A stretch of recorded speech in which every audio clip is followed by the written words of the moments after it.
Okay, Vacho. So today when we are meeting again, we will be starting the second chapter from CBSE NCERT chemistry book, which is structure of atoms. However, अगर आप board पे देखोगे तो मैंने लिखा है basic structure of atoms, क्योंकि as easy as it may sound, this chapter will take time because this is the base of entire chemical understanding. अगर हमने स्ट्रक्चर ऑफ एटम को नहीं समझा तो हम प्रोटॉन्स, न्यूट्रॉन्स, इलेक्ट्रॉन्स को समझने में दिक्कत करेंगे। अगर हमने उनको नहीं ठीक से समझा तो हम इलेक्ट्रिकल चार्ज को नहीं समझेंगे। बोर मॉडल हो गया हमारा, अल्फा पार्टिकल एक्सपेरिमेंट हो गया, मिलिकन ऑल ड्रॉप एक्सपेरिमेंट हो गया, charges carried by various atoms हो गया, हमारा मोल कॉन्सेप्ट हो गया। तो अगर ये चैप्टर को मैंने या हम दोनों ने मिलकर ये समझे कि बहुत इजी है बच्चों कि हम इसको किसी भी हालत में जल्दी खत्म कर लेंगे, देन वी आर रॉन्ग। क्योंकि अगर फंडामेंटल ही हमारा क्लियर नहीं होगा तो बाद में जो हम मेडिकल की तैयारी कर रहे हैं या इंजीनियरिंग की कर रहे हैं, एट दैट टाइम वी से कि concept will be clear in 5 classes, that is a myth. Concept एक ऐसी चीज़ होती है जो स्टार्टिंग में अगर क्लियर ना हो तो बहुत दिक्कत देती है। इसमें मैं आपको एग्जांपल देके भी आपका टाइम नहीं वेस्ट करूँगा, बट एक नॉर्मल सा स्टेटमेंट है। जब भी हम कोई घर बनाते हैं तो हमने सुन रखा होगा अपने पेरेंट्स से या ब्रदर्स से या जिससे भी कि अगर नींव या फाउंडेशन स्ट्रांग होनी चाहिए ताकि घर गिरे ना। तो वही हाल है बच्चों, अगर केमिस्ट्री का फाउंडेशन ही हमारा वीक हो जाएगा तो हम केमिस्ट्री को समझेंगे कैसे। So please bear with me during the next at least 2 और 3 क्लासेस, क्योंकि मैं इन टॉपिक को थोड़ा डेप्थ में पढ़ाने के लिए चाहता हूँ ताकि आप लोग का बेसिक एक बार जो क्लियर हो वो क्लियर हो जाए। I don't want you guys to रट्टा लगाना है कि बोर कॉन्सेप्ट क्या है, मोल कॉन्सेप्ट क्या है, बोर मॉडल क्या है, किस मॉडल का क्या लिमिटेशन है। मैं नहीं चाहता कि आप लोग रट्टा लगा के एग्जाम में लिखो और रट्टा लगा के बैठो इस पे सीबीएसई मेडिकल या इंजीनियरिंग की तैयारी पे, और ना ही आगे आने वाला पीरियड टेबल एक चैप्टर है। मैं ये भी नहीं चाहूँगा भविष्य में भी कि आपको 118 एलिमेंट्स को रट्टा मार के रखो। उसके भी ट्रिक्स हैं, वो हम लोग उस टाइम पे डिस्कस करेंगे। तो आज हम ये टॉपिक स्टार्ट कर रहे हैं, तो we will be only able to cover the Faraday experiment, और उसका थोड़ा सा बात हम कर लेंगे इसको लेके ये अल्फा पार्टिकल्स एक्सपेरिमेंट को लेके, क्योंकि more the download I give you the more tax your brain becomes, which I don't want it to happen. So let's come back to the topic से पहले, as it's my habit by now, और जो मुझे regular देख रहे हैं वो ये समझ चुके होंगे कि मैं चीज़ों को रियल लाइफ से जोड़ने में ज़्यादा यकीन रखता हूँ। तो बच्चों, cathode ray tube,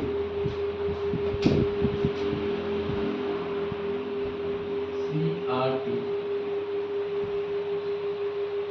I think आपकी जनरेशन में ये बात नहीं हुई होगी, लेकिन आपके पेरेंट्स या आपके जो थोड़े से बड़े भाई होंगे या फ्रेंड्स होंगे, उनसे पूछना कि पहले जो हमारी टेलीविजन आती थी, they used to be fitted with a picture tube. उस पिक्चर ट्यूब को हम लोग कहते थे CRT ट्यूब, और इसी पिक्चर ट्यूब की वजह से हम लोग टीवी देख पाते थे। और पहले का अगर आपको टाइम याद होगा या गूगल पे जाके सर्च करोगे तो देखोगे जब टीवी का सिग्नल खराब होता था, एंटीना नहीं ठीक काम करता था, तो ऐसे ऐसे ब्लैक डॉट्स आते थे पूरे टीवी पे। ठीक है, इस चीज को गूगल पे भी चेक कर सकते हो। ठीक है, और उस टाइम की टीवी जो होते थे उसमें मोड्स ऑफ ऑपरेशन, ये तो आप लोग बहुत अच्छे से समझोगे। मोड्स जो होते थे टीवी,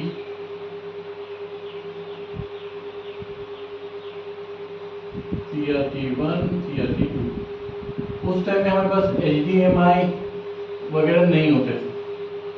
अभी भी आप देखोगे कि बहुत सारे जो पुराने मॉडल के ये सेट टॉप बॉक्सेस हैं, उनमें आपको 3 ये मिलेंगे sockets, red, yellow, white. Red is for video, white is for sound, yellow is for maintenance of both red and white. Okay, aux वगैरह का कोई उस जमाने में कोई ये नहीं होता था। तो हम लोग टीवी जो देखते थे उसमें पिक्चर्स बनते कैसे थे, क्योंकि अगर हम इस फ्लोरेसेंट कोटिंग को हटा दें फॉर अ मिनट, अगर हम ये बोलें कि ये बस एक ट्यूब है जिसमें हमने हवा निकाली, हाई वोल्टेज पास किया, that's it. But because of the lack of air inside here, हमें इस ट्यूब के अंदर क्या एक्टिविटी हो रही है नहीं दिखती। तो इसी एक्टिविटी को देखने के लिए माइकल फैराडे, जिसने मिडिल ऑफ 1800s में इलेक्ट्रिसिटी स्टडी करना स्टार्ट किया और अच्छा खासा इंटरेस्ट दिखाया, उसने कहा कि सही बात है कि हमें इसके अंदर की एक्टिविटी नहीं दिख रही है, तो हम यहाँ पे कुछ फ्लोरेसेंट मटेरियल हो या कुछ phosphorescent material हो, which means any material which shines in the absence of air.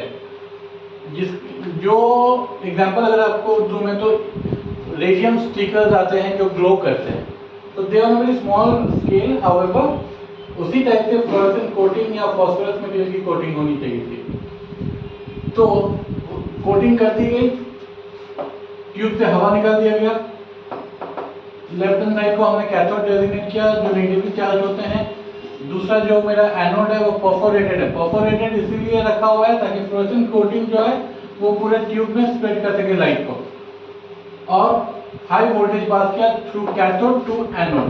आप लोग ये जानते हो कि जब इलेक्ट्रिकल चार्जेस की डिस्कवरी हुई थी तो उस टाइम पे ये कहा जाता था कि एनोड या पॉजिटिवली चार्ज पार्टिकल्स जो हैं they are really lazy particles, सारा काम कैथोड करता है। तो यहाँ पे भी माइकल फैराडे ने वही किया, कैथोड से एनोड तक इलेक्ट्रिसिटी को पास करा which was a very high voltage. ठीक है, तो दिस हाई वोल्टेज की वजह से ये देखा गया इंटरनली कि यहाँ से जो करंट है वो वेव के तौर पे इधर आ गया। अब आप बोलोगे कि अगर इलेक्ट्रिसिटी पास हो रही है कैथोड से एनोड, तो एनोड से कैथोड वेव्स कैसे जा रहे हैं? तो इसका सिंपल आंसर ये है बच्चों कि अगर हम यहाँ पे कैथोड है, कैथोड से एनोड हमने इलेक्ट्रिसिटी पास की, जब इलेक्ट्रिसिटी पास की तो हमने क्या पास किया? Negative charges. अब ये जो नेगेटिव चार्ज मैंने पास करके एनोड के एंड पे भेजा, एनोड है पॉजिटिवली चार्ज पार्टिकल, वो नेगेटिव चार्ज को अब्सॉर्ब नहीं करता बिकॉज ऑफ इट्स अनस्टेबिलिटी, तो ये पूरा फिर कैथोड को ही आ जाता है। जो हमने चार्जेस पास करे थे फ्रॉम कैथोड टू एनोड वो वापस कैथोड पे आ जाता है, बिकॉज दिस इज हाउ, एक मिनट बच्चों, this is how my circuit should look like. Circuit का मतलब ये है कि मेरा कैथोड से एनोड इलेक्ट्रिसिटी जाएगा, एनोड से कैथोड वेव आएंगे, इलेक्ट्रिकल वेव्स आएंगे। आई होप आपको ये बात समझ में आ रही हो बच्चों। ओके, आज मैं इसके मेजर तीन या चार जो समरी पॉइंट्स हैं इस एक्सपेरिमेंट के वो करता हूँ, उसके बाद कैथोड इस पे अल्फा पार्टिकल्स पे चलेंगे। Cathode rays start from the cathode and move towards anode.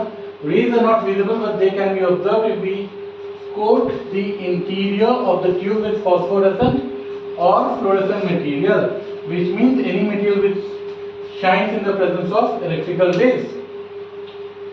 They travel as straight line in the absence of electric and magnetic field.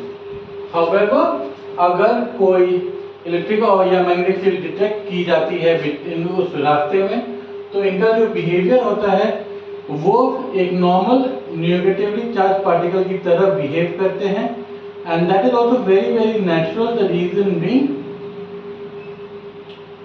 Charges हैं तो इलेक्ट्रिक और मैग्नेटिक से ये अट्रैक्ट होंगे ही होंगे। अब नेक्स्ट इस पे जो हम आएंगे, let me give you a brief introduction of the alpha particle experiment जो रदरफोर्ड ने किया था। उसके असम्पशंस और अंडरस्टैंडिंग हम लोग नेक्स्ट क्लास में करेंगे। रदरफोर्ड अल्फा पार्टिकल कहा जाता है कि जब हमारा खाना बहुत स्पाइसी होता है या रिच होता है तो फीलिंग थोड़ा थोड़ा खाओ, तो वही चीज़ यहाँ पे बच्चों थोड़ा थोड़ा खाना चाहिए, क्योंकि ये बहुत ही मतलब बहुत बेसिक है, this needs to be strong. Rutherford alpha particle experiment आप लोगों ने सुना होगा कि रदरफोर्ड और उसके कुछ बच्चों स्टूडेंट्स ने एक गोल्ड फॉइल लिया और उसको अल्फा पार्टिकल से बॉम्ब किया, जिसका मतलब ये है कि यहाँ पे गोल्ड फॉइल है,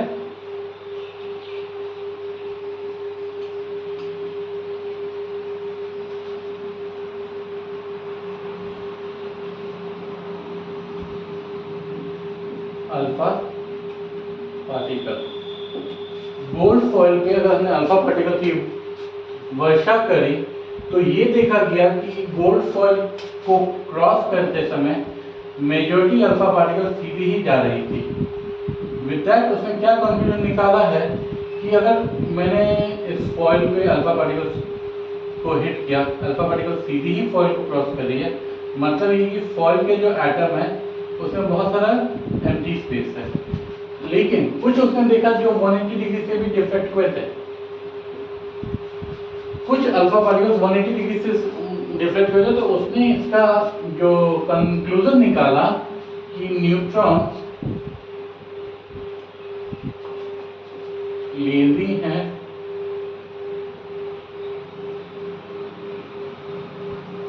and have a small place. Okay, उसके कुछ अल्फा पार्टिकल्स जो थे वो 180 डिग्री से जब रिफ्लेक्ट हुए तो उसने ये कंक्लूजन रियलिटी में निकाला कि neutrons are just sleeping at one position and occupy a very small space. और उसने ये भी बोला कि न्यूक्लियस के पास ही प्रोटॉन्स हैं, बस ये बेचारे इलेक्ट्रॉन्स जो हैं घूमते रहते हैं, जिनकी वजह से कि मेरा रिफ्लेक्शन हुआ है। तो बच्चों, आज जो अभी तक हमने कवर किया, रदरफोर्ड का स्टार्ट किया, माइकल फैराडे को कंप्लीट किया। माइकल फैराडे के साथ जो लिमिटेशंस हैं वो जैसे जैसे हम दूसरे मॉडल्स पढ़ेंगे मैं आपको बताता जाऊंगा। प्लीज़ अगर पॉसिबल हो तो ये इस टॉपिक का हर वीडियो देखें, and this topic will go on for at least 3 to 4 videos because my videos are not long enough so that you don't get too much of download in a day। लेकिन जब ज़रूरत होगी तो हम लोग लंबे download भी कर सकते हैं। अभी के लिए study well, keep pace with your school. अगर आप ऐसे जगह पे रहते हो जहाँ पे गर्मी की छुट्टी नहीं हुई है तो keep yourself healthy and safe from the effect of the sun, और छुट्टियाँ आने वाली होंगी। तब तक टेक केयर एंड एंजॉय।